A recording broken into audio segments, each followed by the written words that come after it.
Chapter 104, Female Courage. Holywell Street was once noted only as a mart for secondhand clothing and booksellers' shops dealing in indecent prints and volumes. The reputation it thus acquired was not a very creditable one.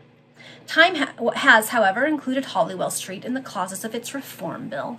Several highly respectable booksellers and publishers have located themselves in the place that once deserved no better denomination than Rag Fair. The unprincipled vendors of demoralizing books and pictures have, with few exceptions, migrated into Winch Street or Drury Lane, and even the two or three that pertinaciously cling to their old temples of infamy in Holywell Street seem to be aware of the incursions of respectability into that once notorious thoroughfare, and cease to outrage decency by the display of vile obscenities in their windows. It's very, very common in the Victorian era for print shops to put prints up in their windows as a way of telling passersby, hey, this is what we're selling here. So they're basically saying those few businesses that remain behind that specialized in, as they put it, indecent printing, at least quit putting those prints up in their windows as the area became a little more respectable. So anyway, there you go. The reputation of Holywell Street has now ceased to be a byword. It is respectable, and as a mart for the sale of literary wares, threatens to rival Paternoster Row. It is curious to observe, while butchers, tailors, linen drapers, tallow manufacturers, and toy vendors are gradually dislodging the booksellers of Paternoster Row, and thus changing the once exclusive nature of this famous street into one of general features, the booksellers, on the other hand, are gradually ousting the old clothes dealers of Holywell Street. As the progress of the American colonists towards the far west drives before it the inhabitants already there, so do the inroads of the bibliophiles menace those of Holywell Street with total extinction. The Paternoster Row and Holywell Street are both towing their features. The former is becoming a mart of miscellaneous trades, the latter is rising into a bazaar of booksellers. Already has Holywell Street progressed far towards this consummation. On the southern side of the thoroughfare, scarcely a clothes shop remains, and those on the opposite side wear a dirty and miserably dilapidated appearance. The huge masks which denote the warehouse, where masquerading in fancy attire may be procured on sale or hire, seem to grin horribly a ghastly smile, as if they knew that their occupation was all but gone. The red-haired ladies who stand at their doors beneath a canopy of gray trousers and black seats and blue coats with brown elbows, a distant imitation of Joseph's garment of many colors, seem dispirited and careworn and no longer watch with the delighted eyes of maternal affection their promising offspring playing in the gutters. Their glances are turned toward the east, a sure sign that they meditate on an early migration to the pleasant regions which touch upon the Minories. Holywell Street is now a thoroughfare which no one can decry on the score of reputation. It is, however, impossible to deny that, were the southern range of the houses pulled up, the Strand would reap an immense advantage, and a fine road would be opened from the New Church to St. Clement's Danes. It was about 7:30 in the evening that Ellen Munro, dressed in the most simple manner and enveloped in a large cloak, entered Holywell Street. Okay, I didn't know Ellen was going out somewhere. Her countenance was pale, but its expression was one of resolution and firmness. She walked slowly along from the west end of the street towards the eastern extremity, glancing anxiously upon the countenances of those traders who stood in front of the second-hand clothes shops. At length she beheld a female, one of the identical ladies with red hair above alluded to, standing on the threshold of one of the warehouses. Ellen looked upwards and perceived all kinds of articles of male attire suspended over the head of this female and swinging backwards and forwards like so many men hanging upon the shop front. Ellen paused, glancing wistfully at the lady, and appeared to hesitate. Her manner was so peculiar that, although the clothes vendors do not usually solicit this custom at females, the woman immediately exclaimed in a sharp undertone, "Sell or buy, ma'am." Ellen turned without another moment's hesitation into the shop. "I wish to procure a complete suit of male attire for myself," said Miss Munro. "Serve me quickly, and we shall not dispute about the price." These last words denoted a customer of precisely the nature that was most agreeable to the woman. She accordingly bustled about her, ransacked drawers and cupboards, and spread up such a quantity of coats, trousers, and waistcoats before Ellen that the young lady was quite bewildered. "Select me a good suit which you think will fit me," said Miss Monroe after a moment's hesitation, "and allow me to try it on in a private room." "Certainly, ma'am," answered the woman, and having picked out a suit, she conducted Ellen upstairs into her own sleeping quarters. "And now I require a hat and a pair of boots," said Ellen. "In a word, everything suitable to form a complete male disguise. I am going to a masquerade," she added with a smile. The woman made no reply. It did not concern her if her customer chose to metamorphose herself, so long as she was paid, and she accordingly hastened to supply all the remaining apparel necessary to complete the disguise. She then left Ellen to dress herself at leisure, and soon that charming form was clothed in the raiment of the other sex. Those delicate feet and ankles were encased in heavy boots. Thick blue trousers hampered the limbs lately so supple in the voluptuous dance. A coarse shirt and faded silk waistcoat imprisoned the lovely bosom. A collar and black neckcloth concealed the swan-like neck and dazzling whiteness of the throat, and a capacious frock coat concealed the admirable symmetry of the faultless figure. The hair was then gathered up in a manner which would not betray the sex of the wearer of those coarse habiliments, especially when the disguise was aided by the darkness of night, and when the luxuriant mass was covered with the broad-brimmed and somewhat slouching hat which the woman had provided for the purpose.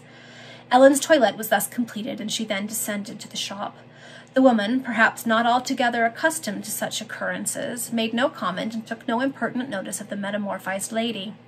She contented herself with asking a handsome price for the clothes and accommodation afforded, and Ellen paid the sum without a murmur, merely observing that she would send for her own apparel the next day. Miss Monroe then left the shop and issued from Holywell Street just as the church clocks in the neighborhood struck 8. The reader has doubtless seen enough of the character to be well aware that she had acquired a considerable amount of fortitude and self-possession from the various circumstances in which she had been placed. She was not, therefore, now likely to betray any diffidence or timidity as she threaded, in male attire, the crowded streets of the metropolis. She threw into her gait as much assurance as possible, and thus, without exciting any particular notice, she pursued her way towards the eastern districts of the great city. Oh man, what is Ellen up to? The weather was cold and damp, but the rain, which had fallen in torrents the day before, had apparently expended its rage for a short interval. A sharp wind, however, swept through the streets, and Ellen pitied the poor shivering, half-naked wretches whom she saw huddled upon steps or crouching beneath archways as she passed along. Ellen walked rapidly, and having gained Bishopsgate Street, proceeded as far as the terminus of the Eastern Counties Railway. There she halted and glanced anxiously around her. In a few minutes, a tall man, wrapped up in a large cloak, came up to the spot where she was standing. "Is that you, Filippo?" said Ellen.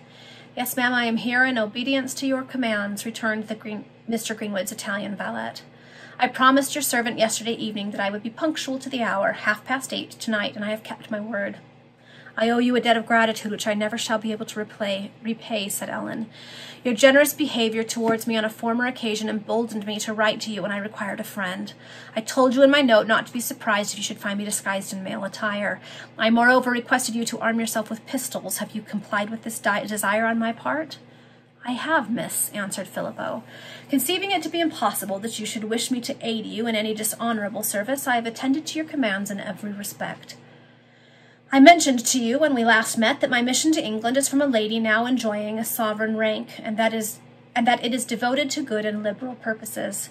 Under those circumstances, I am ready to assist you in any manner consistent with my own principles and with the real objects of my mission. You will this night be the means of rendering an essential service to a fellow creature," said Ellen in an impressive tone. "A foul conspiracy against him, whether to take his life or for other purposes of villainy I know not, has been devised, and he has blindly fallen into the snare that has been spread for him. At 10 o'clock he is to attend an appointment on the banks of the canal at a place called Twig Folly. We must proceed thither. We must watch at a little distance, and if need be, we must interpose to save him." "A more simple plan, miss," said the Italian, "would be to warn this individual of his danger." "I have done so, but he will not believe the treachery is intended," returned Ellen. "Then another effectual manner to counteract the designs of villains in such a case is to obtain the assistance of the police." "No, Filippo, such a proceeding would lead to inquiries and investigations whence would transpire circumstances that must not be made known." "Miss Monroe, this proceeding on your part is so mysterious that I hesitate whether to accompany you further," said the Italian. While thus conversing, they had pursued their way.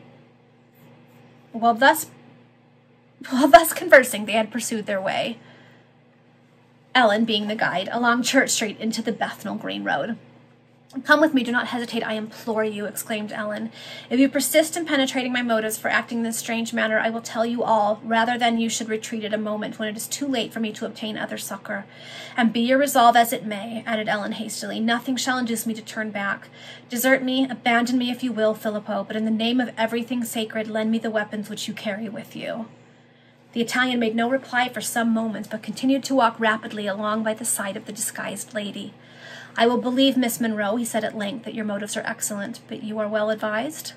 "Listen," exclaimed Ellen, "the individual whose life we may perhaps this night save is Richard Markham, the generous young man who has been a son to my father and a brother to myself." "I have heard Mr. Greenwood mention his name many times," observed Filippo. "He believes that he is to meet his brother, from whom he has been for many years separated, this night on the banks of the canal," continued Ellen. "For certain reasons I know most positively that the idea of such an appointment can only be a plot on the part of some enemies of Richard Markham, and yet I dared not communicate those reasons to him. Oh no," added Ellen with a shudder, "that was impossible. Impossible." "I do not seek to penetrate further into your secrets, miss," said Filippo, struck by the earnestness of the young lady's manner, and naturally inclined to admire the heroism of her character, as developed by the proceeding in which he was now bearing a part. "And the necessity of keeping those certain reasons a profound secret," continued Ellen, "has also prevented me from procuring the intervention of the police. In the same way, should the result of our present expedition introduce you to the notice of Mr. Markham, it would be necessary for you to retain as a profound secret who you are, how you came to accompany me, and especially your connection with Mr. Greenwood. Not for worlds must the name of Mr. Greenwood be mentioned in the presence of Richard Markham. If it should be necessary to enter into explanations with him, leave that task to me, and contradict nothing that you may hear me state. I have my motives for all I do and all I say, motives so grave, so important, that did you know them all, you would applaud and not doubt me. And now, are you satisfied?" "Perfectly," returned Filippo. "I will not ask another question, nor hesitate another moment." "My everlasting gratitude is your due," said Ellen. "And now, one more favor have I to ask." "Name it," answered the Italian. "Give me one of your pistols." "But, Miss Monroe, pray do not refuse me. I am not a coward, and I must inform you that I learned to fire a pistol at the theater." The Italian handed the young lady one of his loaded weapons. She concealed it beneath the breast of her coat, and her heart palpitated with pride and satisfaction. Ellen and the Italian then quickened their pace and proceeded rapidly towards Globetown. Okay. I have no idea what's going to happen when they get there. I'm pretty sure they'll be able to save Richard because he's one of the, main characters of this whole story, but okay, we'll see what happens.